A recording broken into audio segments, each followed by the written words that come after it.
전능하사 천지를 만드신 하나님 아버지를 내가 믿사오며 그 외아들 우리 주 예수 그리스도를 믿사오니 이는 성령으로 잉태하사 동정녀 마리아에게 나시고 본디오 빌라도에게 고난을 받으사 십자가에 못 박혀 죽으시고 장사한 지 사흘 만에 죽은 자 가운데서 다시 살아나시며 하늘에 오르사 전능하신 하나님 우편에 앉아 계시다가 저리로서 산자와 죽은 자를 심판하러 오시리라. 성령을 믿사오며 거룩한 공예와 성도가 서로 교통하는 것과 죄를 사하여 주시는 것과 몸이 다시 사는 것과 영원히 사는 것을 믿사옵나이다. 아멘. 찬송가 352장입니다. 찬송 352장입니다. 십자가 군병들아 주 위에 일어나 기 들고 앞서 나가 담대히 싸우라. 주께서 승전하고 영광을 얻도록 그 군대 거느리사 이기게 하시네. 십자가 군병들아 주 위에 일어나 그 나팔 소리 듣고 곧 나가 싸우라. 수 없는 원수 앞에 주 따라갈 때에 주 예수 힘을 주사 강하게 하시네. 십자가 군병들아 주 위에 일어나 내 힘이 부족하니 주 권능 믿으라. 복음의 값주 있고 늘 기도하면서 너 맡은 자리에서 충성을 다하라. 십자가 군병들아 주 위에 일어나 이날에 접전하고 곡해가 부르라. 승천한 군사들은 영생을 얻으며 영광의 주와 함께 왕노릇하리라.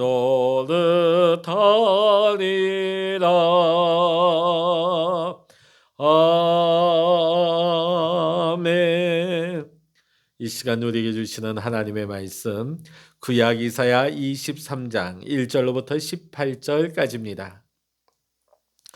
구약 성서 993면 이사야 23장 1절로부터 18절까지 우리 같이 읽도록 하십니다.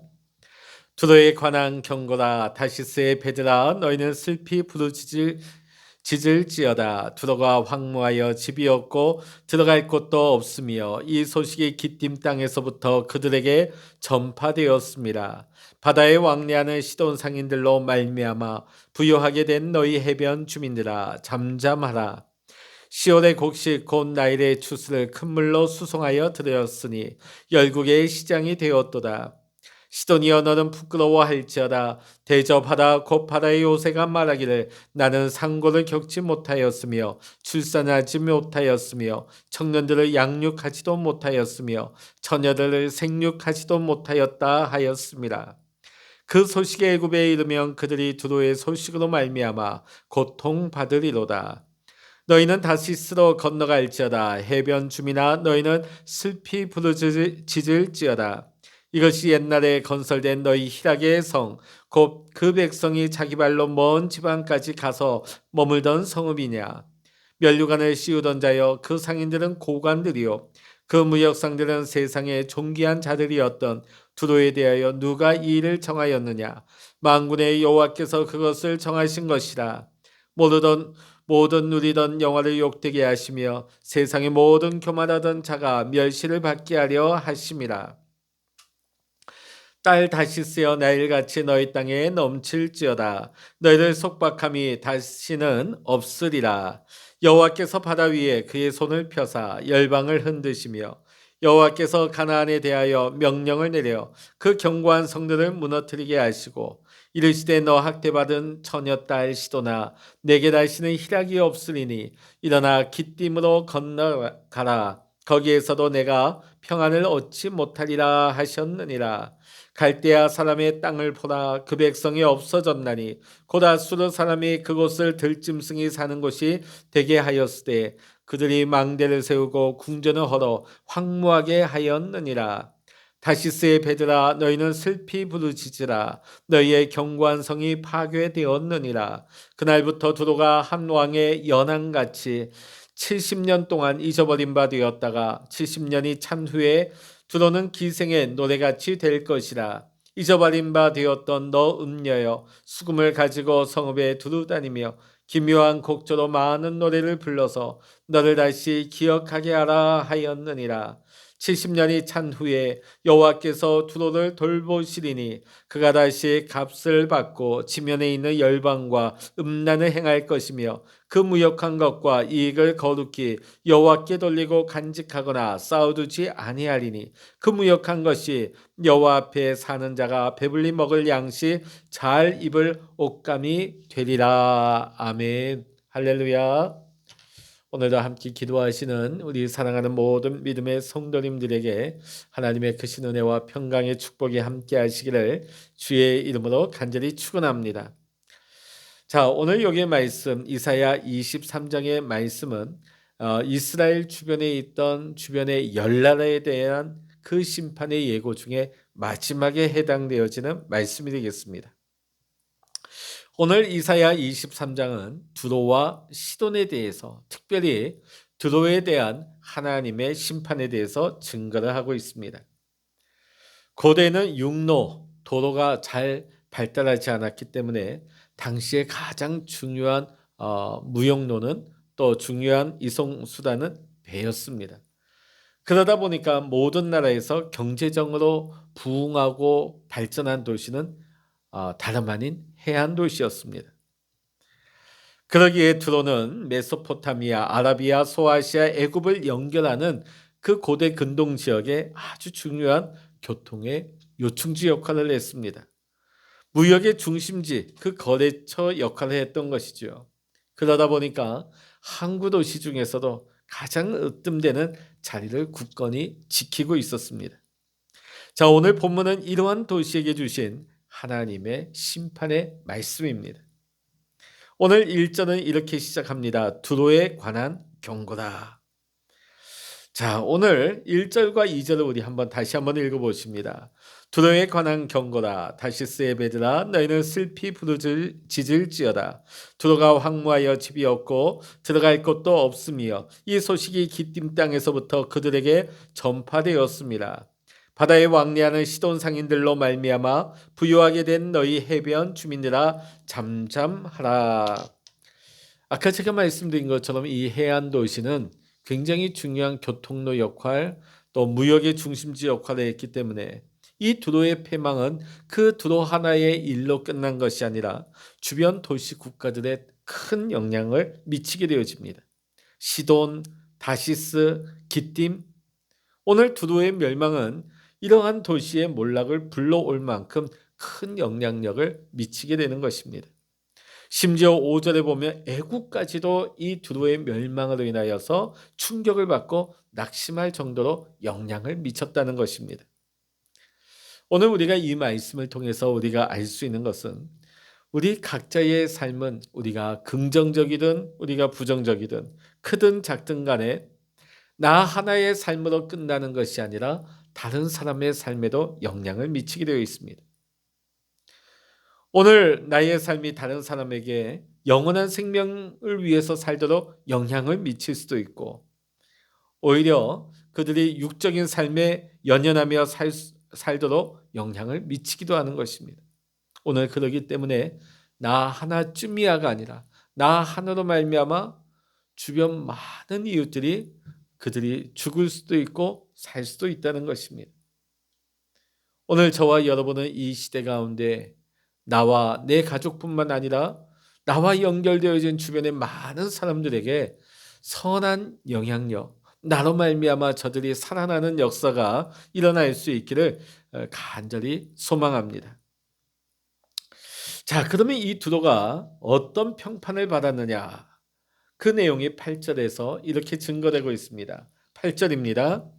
면류관을 씌우던 자여, 그 상인들은 고관들이요 그 무역상들은 세상의 존귀한 자들이었던 두로에 대하여 누가 이를 정하였느냐. 자, 그 당시에 이 두로는 굉장히 세상 사람들로부터 부러움을 사던 도시였다는 것입니다. 경제적으로도 굉장히 발전되어 있고 경제적으로 잘 되어 있다 보니까 굉장히 살기 좋은 도시였던 것이죠. 그러니까 누구나 이 두로에 대해서 부러워하고 가서 살고 싶은 그런 흠모받는 도시였다는 것입니다. 자, 거기에 보면 그곳에서 상업을 하는 사람들은 귀족과 같았고, 또 그곳에서 무역을 하는 사람들은 우러러 보았다, 부러움의 대상이었다 하는 것을 보게 되어집니다. 자, 그런데 이러한 두로가 이런 부러움을 샀던 것이 슬피 울 수밖에 없게 되었다. 왜 그렇게 되었을까? 누가 그렇게 했을까? 오늘 9절의 말씀이 이렇게 증거하고 있습니다. 만군의 여호와께서 그것을 정하신 것이라. 모든 누리던 영화를 욕되게 하시며 세상의 모든 교만하던 자가 멸시를 받게 하려 하심이라.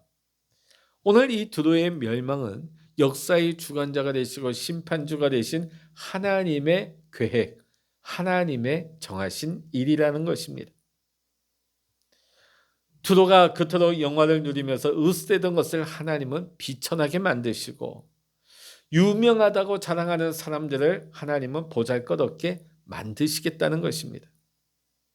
여러분, 교만이 무엇일까요?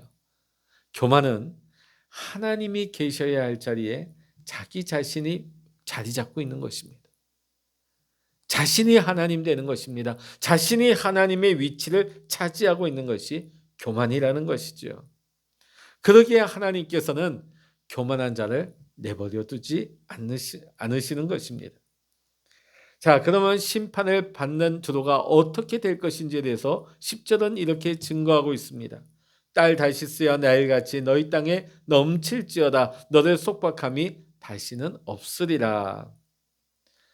자, 오늘 이 두로는 나일강이 범람한 것처럼 될 것이다. 자, 이 나일강은 상류 지역에 눈이 녹아내리면 해마다 일정한 시기가 되면 늘 이 강이 범람을 했습니다. 자, 강이 범람을 하게 되면 강바닥에 있던 흙이 확 일어나서 역류해서 주변의 땅을 다 덮어버리게 되는 것이죠. 자, 나일강이 범람하며 주변에 보이는 것은 흙밖에 없는 것입니다. 자, 두로가 오늘날까지 아무리 화려하고 그들이 많은 업적을 쌓았다 할지라도 모든 것이 다 덮여져 버려서 아무것도 보이지 않게 될 것이라는 하나님의 경고의 말씀입니다.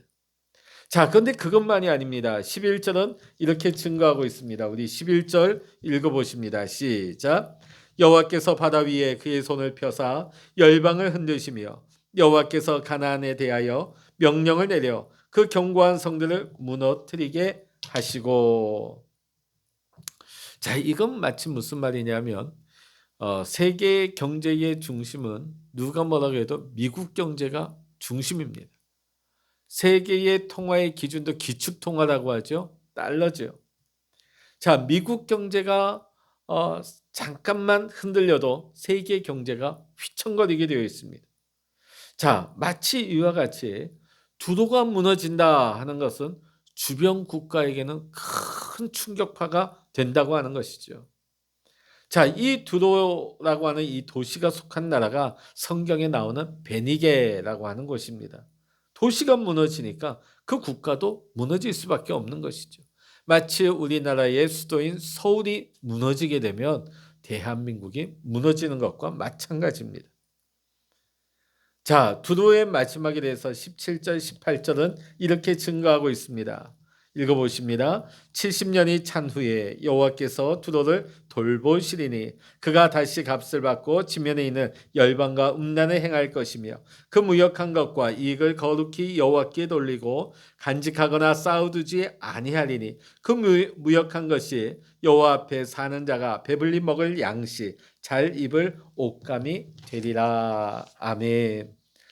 자, 유다가 바벨론에 멸망을 당하고 70년 뒤에 하나님께서 회복할 것이라 약속하신 것처럼 오늘 두로에게도 70년이라고 하는 동일한 약속을 주고 계십니다. 자, 다만 차이가 있다면 유대인들에게는 이 70년이 문자 그대로 이루어집니다. 성취가 되어집니다. 자, 그런데 오늘 이 두로에게는 이 70년이 단순히 어떤 70년 뒤에 문자적으로 그대로 이루어지는 것이 아니라 어떤 상징적인 의미를 가지고 있는 것입니다. 자, 이것은 교만하여서 패망할 수밖에 없었던 그 두로라 할지라도 하나님은 언젠가는 회복하실 것이다. 이 말인즉슨 아무리 완악한 자라 할지라도 하나님은 완전히 버리는 법은 없다. 하나님 완전히 외면하지 아니하신다. 언젠가는 그를 다시금 회복하시고 치유하시고 구원하신다 하는 상징적인 의미를 가지고 있는 것입니다. 자, 오늘 하나님께서 13장부터 23장까지 어떻게 보면 이방 나라들입니다. 어떻게 보면 하나님의 관심 밖에 있는 그런 나라들이죠. 그런데 왜 하나님께서 이 10개 나라를 통하여서 예언의 말씀을 이렇게 10장에 걸쳐서 이 예언의 말씀을 주고 계시는가? 그것은 이스라엘 백성들로 하여금 그것을 보고 깨달으라고 하는 것입니다. 타산지석의 교훈으로 삼으라는 것이죠. 그들이 왜 흥망성쇠의 길을 걸어가는가? 왜 그들이 멸망하게 되는가? 이 모든 역사는 누가 주관하시는가? 누가 섭리하고 계신가는 너희가 보라는 것입니다. 오늘 우리가 이 말씀을 보면서 우리도 마찬가지입니다. 우리의 삶은 하나님의 역사로 가득 차 있습니다. 우리가 하나님을 알든 모르든 간에 세상이 하나님을 인정하든 인정하지 않든 간에 이 세상은 하나님의 섭리 아래 지금도 하나님께서 이 역사를 움직이고 계시는 것입니다. 오늘 우리가 이 말씀을 보면서 하나님, 오늘도 하나님의 역사하심 가운데 하나님의 섭리 아래서 우리가 하나님의 말씀에 순종하며 하나님을 보고 듣는 한 날이 되기를 원합니다. 하나님 없는 어리석은 인생, 하나님 없이 살다가 결국은 멸망하고 마는 어리석은 자가 되지 말게 하시고 이 역사를 주관하시고 이끌어가시고 섭리하시는 하나님 앞에 내 삶을 온전히 올려드리고 맡기며 주님을 의지함으로 온전히 믿음의 겸손함을 가지고 오늘도 주님과 동행하기를 원합니다. 오늘도 이렇게 겸손하게 하나님 앞에 무릎으로 나아가서 기도하고 하나님 앞에 이 하루를 온전히 주님께 맡기고 시작할 수 있는 우리 모든 택한 믿음의 백성들 되시기를 주의 이름으로 간절히 축원합니다. 기도하시겠습니다. 할렐루야. 하나님 아버지, 역사를 주관하시고 섭리하시며 지금도 이 역사를 이끌어가고 계신 하나님, 하나님 세상의 모든 열방이 하나님의 섭리 아래 있음을 믿습니다. 하나님, 오늘 이 역사의 지난 역사를 보면서도 우리는 교훈받기를 원합니다. 내 삶이 하나님 안에 있음을, 하나님의 섭리 아래 있음을 알게 하시고 하나님, 우리가 흥할 때, 내가 잘 나갈 때 하나님 잘난 척하며 내가 교만에 빠지지 아니하도록 늘 믿음으로 겸손하게 하시고 때로는 하나님 우리가 말할 수 없는 고난과 어려운 가운데 처할지라도 역사를 주관하시고 이끄시는 하나님이 나의 하나님 아버지 되심을 고백할 때에 우리 가운데 소망이 있게 하시고, 우리가 무릎으로 하나님 앞에 나아가 내 모든 고통과 어려움을 주님 앞에 쏟아놓을 때 하나님 위로하여 주시고, 하나님 소망을 주시고, 하나님 우리에게 새날을 열어주시어서 하나님 안에서 믿음으로 살아갈 수 있는, 믿음으로 일어날 수 있는 우리 택한 믿음의 성도님들 될 수 있도록 주여 인도하여 주시옵소서. 하나님 아버지여, 지금 우리 성도님들 가운데 하나님의 치유의 은혜를 간절히 기다리는 우리 성도님들에게는 하나님 위로하시고 하나님 치유의 은혜를 베풀어 주시어서 속히 그 어려운 시간에서 벗어날 수 있도록 은총을 허락하여 주시고, 하나님 또한 하나님의 보호하심과 하나님의 동행하시는 은혜로 말미암아 우리 성도님들의 가정과 생업의 현장 위에 하나님 보호하시고 안전을 더하여 주셔서 이 어려운 시기를 잘 헤쳐나갈 수 있도록 지켜 보호하여 주시옵소서.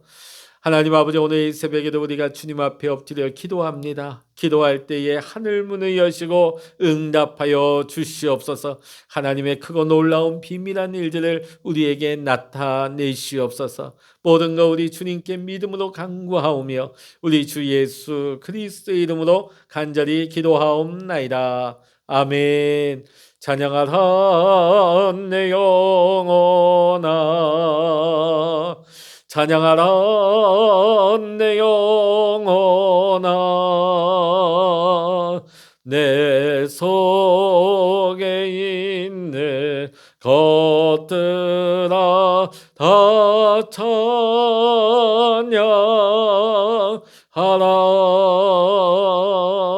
기도하라 내 영혼아, 기도하라 내 영혼아, 내 속에 있는 것들아 다 기도하라. 주여, 일창을 합심하여 기도하십니다. 주여,